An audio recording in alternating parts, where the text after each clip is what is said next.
Chat GPT, जी हाँ, काफी popular है, हॉट टॉपिक है ये।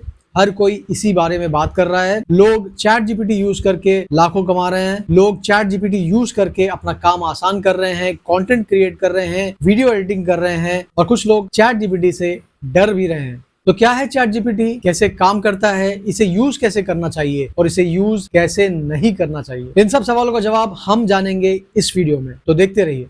चैट जीपीटी एक चैट बेस्ड एआई बॉट है जो चैट के जरिए से आपके सवालों के जवाब देता है। तो आप कहेंगे चैट जीपीटी और रेगुलर चैट बॉट में क्या फर्क है? तो एक regular chat bot administrative purpose के लिए यूज किया जाता है। वो एक स्पेसिफिक तरह के क्वेश्चंस को हैंडल कर सकता है, उसका आंसर भी बहुत स्पेसिफिक होता है, एक पर्टिकुलर नीश, एक पर्टिकुलर एरिया में वो आंसर करता है। और जनरली चैटबॉट बनाना काफी आसान है, इसके लिए डीप लर्निंग या एआई मॉडल्स की जरूरत ज्यादातर नहीं पड़ती है।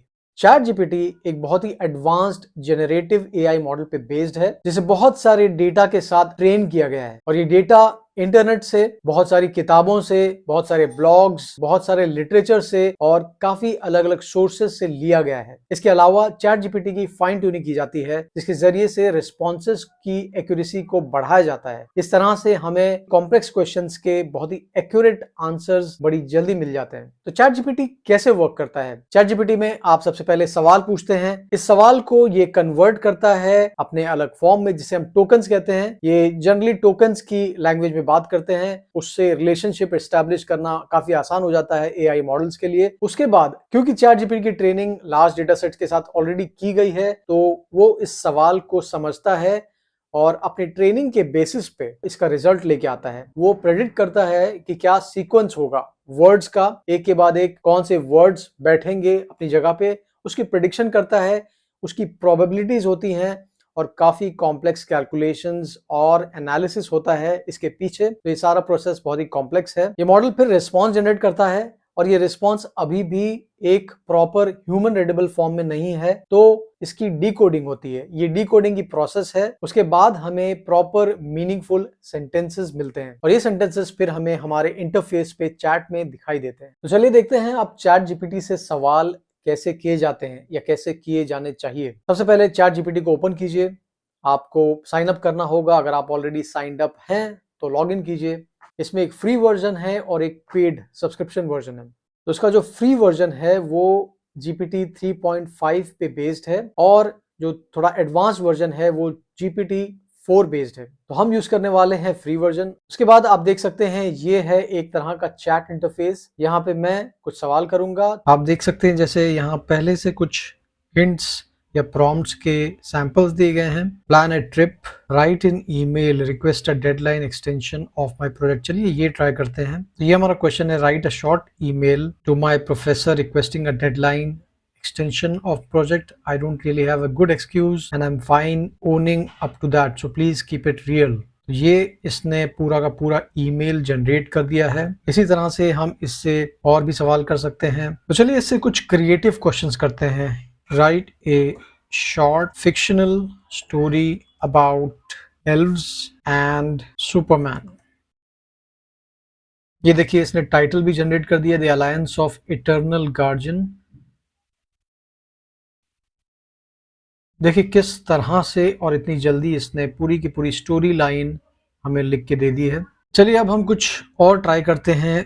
मैं इसे कहता हूं कि explain quantum physics to a 10-year-old।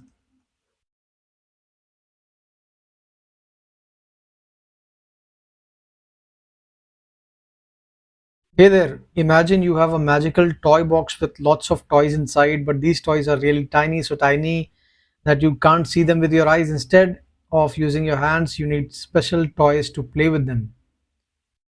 बेहतरीन। Now these tiny toys in the magical box sometimes act really strange, जिसे हम quantum entanglement कहते हैं। Imagine you have a toy car that can be in two places at once.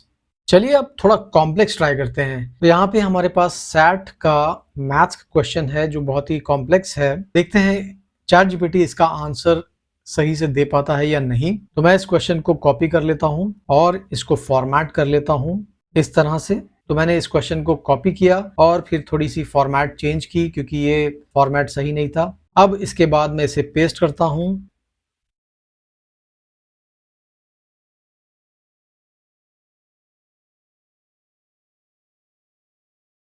आप देख सकते हैं कि यहाँ पे इसने ना सिर्फ हमें आंसर दिया बट एक्सप्लेन भी किया है कि कौन सा ऑप्शन इसमें सही है, और हम इसको टैली करते हैं तो यहाँ पे आंसर दिया गया है फाइनल आंसर इज डी, और डी मतलब 1 and 2 ओनली। तो 1 and 2 options are the right options, जो कि यहाँ पे हम देख सकते हैं। एक बड़ी इंटरेस्टिंग चीज है कि यहाँ पे मैं लैंग्वेज से भी खेल सकता हूँ। जैसे फॉर एग्जाम्पल इस क्वेश्चन को मैं अब हिंदी में आंसर करने को कहता हूँ, reply above question in Hindi. थोड़ा टाइम लग रहा है इसमें। ये देखिए पूरा का पूरा रिस्पॉन्स इसने हिंदी में टाइप कर दिया है और एक्यूरेसी के साथ। इसके अलावा आप अपने सवालों की हिस्ट्री भी देख सकते हैं लेफ्ट में। तो आप अपने पास्ट के किए गए सारे सवालों की हिस्ट्री देख सकते हैं लेफ्ट साइड में। हर एक क्वेश्चंस आप वापस जाके रिज्यूम भी कर सकते हैं। तो ये जो सवाल है इसे हम प्रॉम्प्ट कहते हैं, और इस सवाल पूछने के तरीके को हम प्रॉम्प्ट इंजीनियरिंग कहते हैं। तो इसको पूछने का एक ढंग होता है, एक तरीका होता है, उस तरह से इसकी एक्यूरेसी भी बढ़ती है, आंसर्स की एक्यूरेसी बढ़ जाती है। अब सबसे इंपॉर्टेंट बात, कुछ सावधानियां आपको बरतनी है चैट जीपीटी यूज करते वक्त। सबसे पहले, कभी भी अपनी पर्सनल इंफॉर्मेशन ना शेयर करें। पर्सनल इंफॉर्मेशन यानी कि address, phone number, name, date of birth, Aadhaar card, PAN card, ये सारी चीजें शेयर ना करें। क्यों? क्योंकि चैट जीपीटी हमारी कन्वर्सेशंस को रिकॉर्ड करता है और इसे यूज भी करता है अपने मॉडल को ट्रेन करने के लिए। सेकेंडली, आप इससे मेडिकल एडवाइजेस ना लें। भाई डॉक्टर का खर्च ना बचाएं, डॉक्टर का काम डॉक्टर को ही करने दें। इसी तरह से legal, financial advises chat GPT से अगर आप ले रहे हैं तो बड़ी सावधानी के साथ। चैट जीपीटी एक सर्च इंजन नहीं है, तो इसको आप गूगल की तरह इस्तेमाल नहीं कर सकते। ये रियल टाइम इवेंट्स का इंफॉर्मेशन आपको नहीं देगा। ये सिर्फ उस वक्त तक ही इंफॉर्मेशन दे सकता है जब तक इसे ट्रेन किया गया हो। अगर नवंबर में इसे लॉन्च किया गया था तो नवंबर तक की जितनी भी इंटरनेट पे इंफॉर्मेशन थी वो सब आपको मिल सकती है, बट उसके बाद का कोई इवेंट आपको नहीं मिलेगा। अब सबसे बड़ा सवाल, क्या चैट जीपीटी से हमें खतरा है?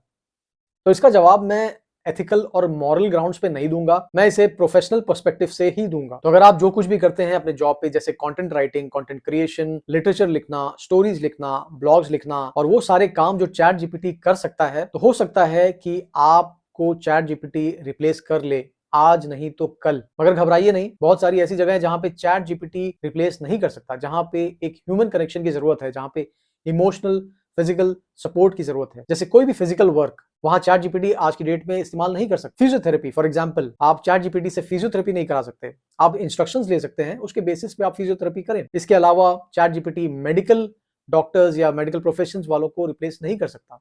हो सकता है उनकी हेल्प करे, पर उन्हें रिप्लेस नहीं कर सकता। लाइकवाइज चैट जीपीटी एक रिलीजियस या फिलोसॉफिकल स्कूल ऑफ थॉट को रिप्लेस नहीं कर सकता। और रही बात सॉफ्टवेयर इंडस्ट्री की, तो चैट जीपीटी आफ्टर ऑल एक सॉफ्टवेयर है, और इस सॉफ्टवेयर को बनाया सॉफ्टवेयर इंजीनियर्स ने है, इसे ट्रेन भी सॉफ्टवेयर इंजीनियर्स करते हैं। तो डेफिनेटली सॉफ्टवेयर इंजीनियर्स की भी जरूरत है। और हाँ, अगर आप एआई के इर्द गिर्द काम कर रहे हैं तो आप बहुत ही सेफ हैं। भाई मैं तो ये कहता हूँ सबसे बेस्ट अप्रोच है आज की डेट में, आप चैट जीपीटी को लेवरेज कीजिए, अपने क्वालिटी को, आप अपने कंटेंट की या सॉफ्टवेयर की या कोड की क्वालिटी को इंप्रूव कीजिए चैट जीपीटी से।